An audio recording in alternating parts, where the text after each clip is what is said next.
Good morning on this chilly day in Berlin. We're actually in the outer suburbs and I've been dragged here to a flower garden, botanical gardens.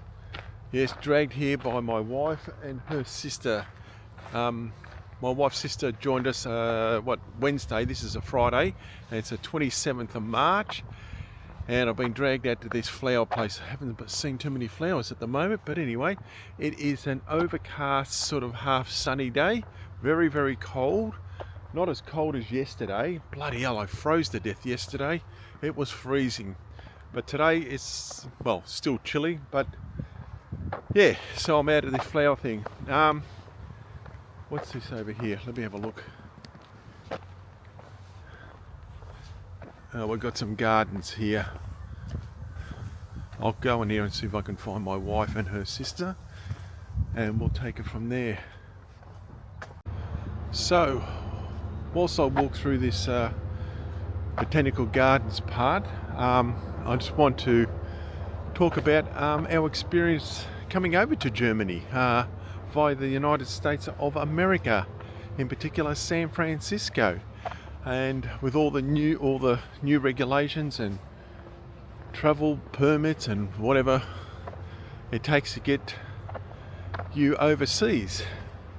So let's start. All right, so how does it all happen? Prerequisites. Okay, so departing Australia, there's nothing you really need. Obviously just go through the airport, fairly straightforward. The United States is a little bit different. Upon buying a ticket to go to Germany via the United States, because we were planning to go through the Middle East, but with the situation there, we had to change our flight plans, and we ended up going through the United States. Upon purchasing the ticket at our travel company, the young lady there said we have to apply for I think it was an e-visa, and to my shock, I didn't realise we had to get an e-visa. Even though we're in transit, we weren't planning on staying in San Francisco at all. We were just planning on transiting through San Francisco. It was a 6-hour stopover, and then boarding the plane quickly and then heading off to Germany. But no, we had to apply for an e-visa, so I was a bit nervous. We'd paid for our tickets and we hadn't had approval for our e-visa. You apply for that online, and it usually takes anywhere between 4 and 48 hours for approval. So we applied for that online, both of us. Where are they? I can't see where they are. We applied for the e-visas online. I think it was about 45 Australian dollars to apply. A lot of questions to answer. You know, really in-depth questions about you, your past, your social media, all that sort of stuff. Anyway, filled all that, submitted the application, and about 2.5 hours later we got approval, which was really quick, I thought, because they said in between 4 to 48 hours. So we got our approval within 2.5 hours, granting us access to travel via the United States. I'll just change arms here. So e-visa for transit in the United States. Then we go over to Europe with the new regulations in their area. I think it's called, I can't really pronounce it, but anyway, no prerequisite requirement. You just roll up to the airport and you take it from there. All right, so part one, departing Australia, Melbourne Airport. Fairly straightforward. It's about a minute operation. Just walk up to customs, scan your passport, they take your picture, and off you go through, and that's about it. It's fairly straightforward, no drama, it's quick, nice and easy. All right, so arrival in the United States of America. So the process there is that you must clear customs to enter the United States. Even in transit, you go through customs and then you're basically on the United States soil, which you can do what you want, which we found out later, we can do what we want. TSA, the Border Patrol people, They were really good. We had this great guy who was fantastic, told us all what to do, showed us how all the documentation works and everything. Really great guy, no issues. In fact, we started talking NFL football. That's how good this guy was. He was a Los Angeles Rams supporter, so yeah, no problem. Took our picture, then took our fingerprints. All fingers on both hands were taken, which was no issue. Fairly straightforward. We had to declare any fruits or veggies. We had some fruit, so therefore I had to go through a different section, a declaration section, to declare the fruit. My wife Melina, she just waited for me on the other side. Going through the declaration area, I just said, look, I'm just happy for the fruit to be surrendered, and we'll go from there. Bloke, TSA officer took it off me, no dramas. He said, all right, young man, on your way. And that was about it. So we're in the United States territory, and which we didn't realise. So we started walking around, that's right, you have to grab your bags too, that's right. You've got to grab your bags and you've got to take them through TSA. So it's not like they'll be put on another flight automatically. You've got to grab your bags and go through the TSA checkpoint. Once you get through that, there's an area where the transit passengers put their bags in, and then you're free to do what you want until your plane takes off. So we'll start and look around and say, oh, that's right, we're in actually United States territory. So that means we can go outside the airport, which we did. We decided, which way are we going? Go up this way. We decided to jump outside the airport to get some fresh air and some sunlight, and we just started walking around, which was really good. Fantastic.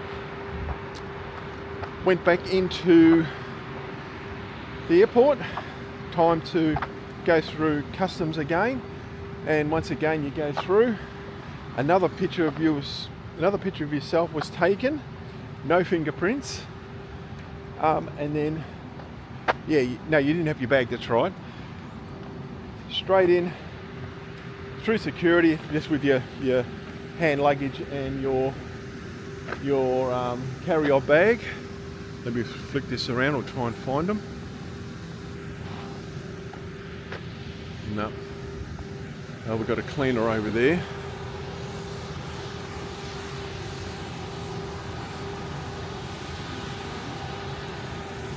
All right. So what I was saying, go through customs again.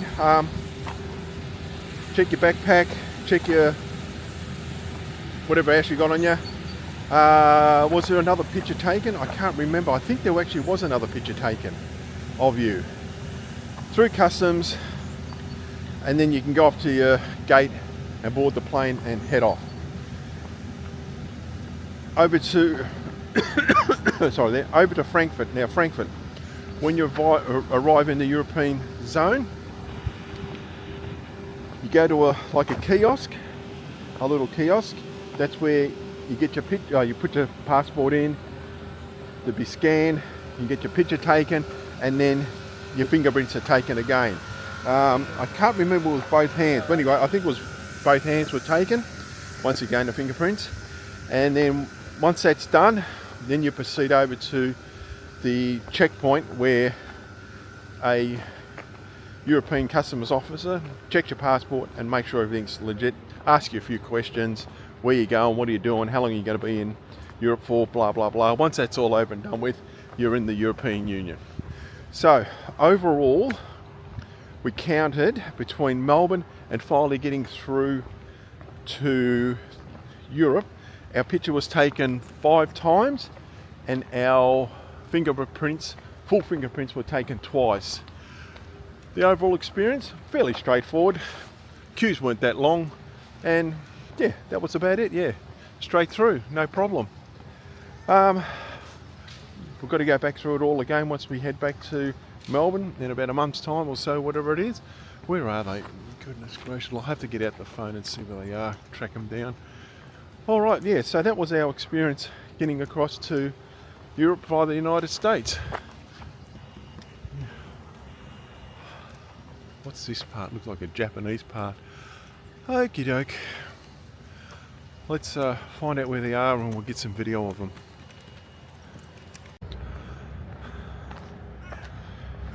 Okie doke, managed to find them. Hello young ladies. Oh, hello. I found you, finally. Very disappointing. This is going on YouTube. Well, is it disappointing? Well, you come the wrong time of the year. No, not from there. Hello Anelia, this is my wife's sister Anelia. And yours truly, the person who annoys me the most in life. Helicopters going everywhere, isn't there? Yeah. Alright, so I was just explaining on the video our experience coming across to Germany via the USA and all the ins and outs and what you have to do and all that. Alright, well let's mosey on I guess. You've obviously got something to say. I've got something. You've got to say. Come on, get it off your chest. The world wants to know. The Japanese, the Korean, the Chinese, and the Islamic garden, Yeah. 4 of them, all closed for maintenance for the next minimum 2 hours. Okay. And he said come tomorrow. I said we can't come tomorrow. Maybe come in 2 hours, but I can't guarantee that it's going to be open. They All right. didn't tell us that at the entrance. Okay, my recommendation is we finish up here quickly, within the next half an hour, and then we go to those embassies and we file a formal And complaint. No, A formal it is complaint. The Germans. We not go to the German embassies. one. Yeah. Not good. Yeah, she's saying the same. English, please, English. She says she's disappointed as well. All right, so where are we going this way? We're going through the woods. Ooh. We're going through the woods. Help me, save me. I could be attacked by 2 Bulgarians. I think the Jewish garden is just there. Come on.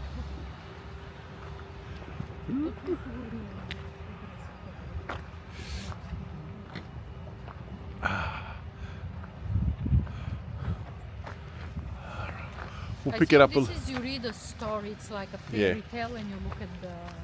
Okay. Oh, we'll pick it up shortly. So we're now making our way over to the chairlift, gondolier, ski lift, whatever you want to call it. We're heading over there now.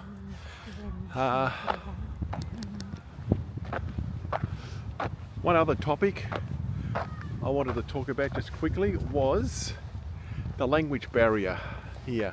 What is it like for a non-German speaking person such as myself touring around Germany? Okay, so at least 90% of the signage around here is written in, well, obviously 100% German, and then 90% of it underneath is written in English. So there's no issue. You can get around with ease around Germany, not knowing German. If you were to live here, I don't think there would be too much of an issue. You could live in this country without speaking German, no problem. Like I said, 90% of the signage has English written underneath. But I guess if you were to go up to services and that, for example, we bought our ticket here to get into this botanic garden. The young lady at the desk spoke very, very little English, but a couple of hand gestures pointing to things. We're able to buy our tickets fairly easy. So yeah, you could live here not knowing any German and get by in life. But obviously if you had a job or whatever, you'd have to speak some form of German. But if you were to retire here, I don't think there would be an issue. No issues getting around here as a tourist? No issues. No speaking. Very good public system. Yeah. Public transport system. Yeah, very good public transport system. Fantastic. Trains, buses, although we haven't been on a tram yet, but our experience on the train and buses, absolutely 100%. You can't falter it. Are you speaking Bulgarian? Hi. Are you speaking Bulgarian at the little back? bit. A little bit of Bulgarian. All right, let's go over there and catch a chairlift all the way up to the top of that mountain. All right. Oh, geez, I'm puffed out.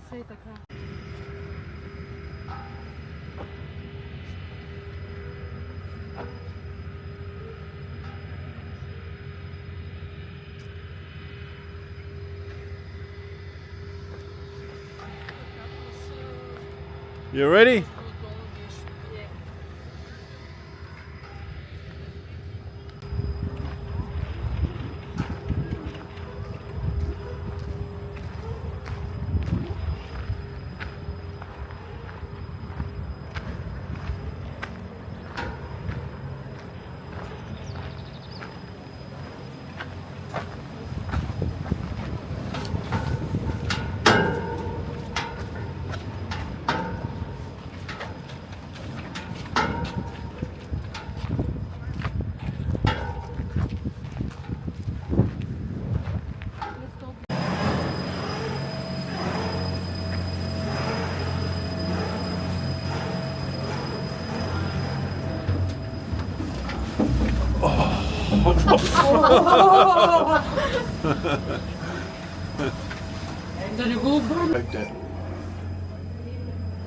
Here we go. Picture. Okay. Ooh, Hey. bit shaky.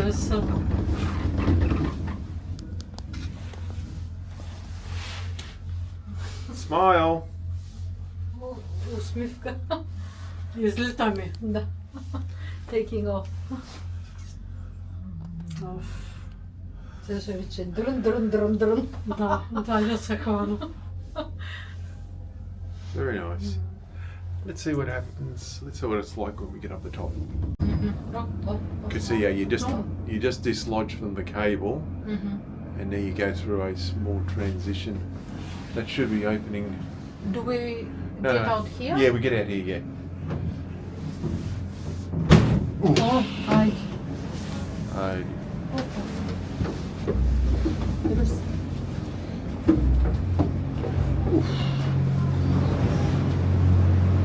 guess we go through.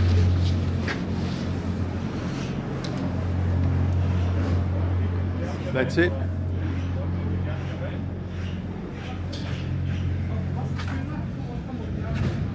And we rejoin there. Yeah, come back here. All right, let's go up to that tower and have a look.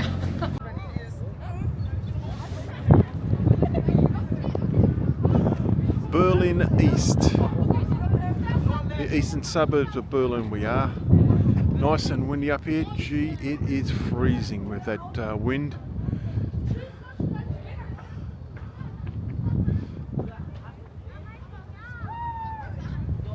Got some rowdy kids over there. But, oh, she's cold. Very, very cold. A lot of apartments, look like the new apartments down there. And the old housing just over there. Pretty hard to see, but yeah. Eastern part of Berlin. All right, let's get down. It's too cold up here.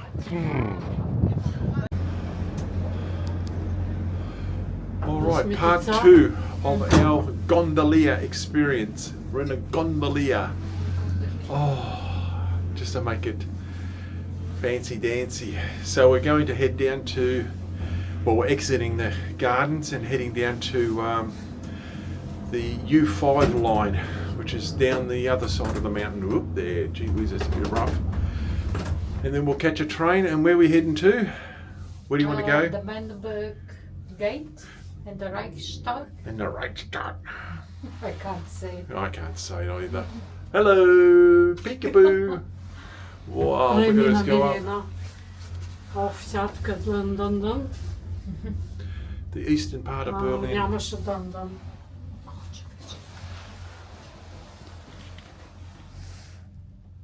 Hollywood.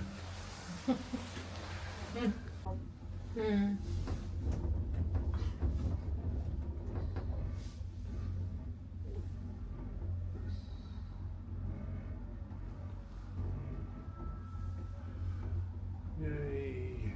we go. Get ready for a bump as we disconnect from the main line. Oh, you ready? Here we go. Disconnection. Activated. Oof. That's a rough disconnection. Alright. Let's jump off and go down and see what we can find to eat.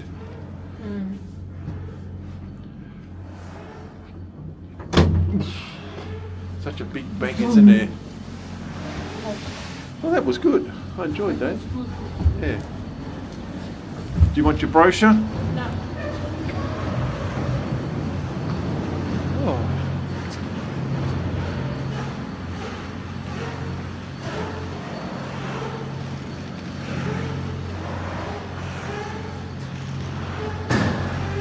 Okay, out we go. Well, did you enjoy that, ladies? Yeah, it was good. Yeah. Very slowly. Oh, very nice. You can see it from the side. Yeah. All right. Let's see if we can sit down and have a coffee. And looks like a shopping centre there.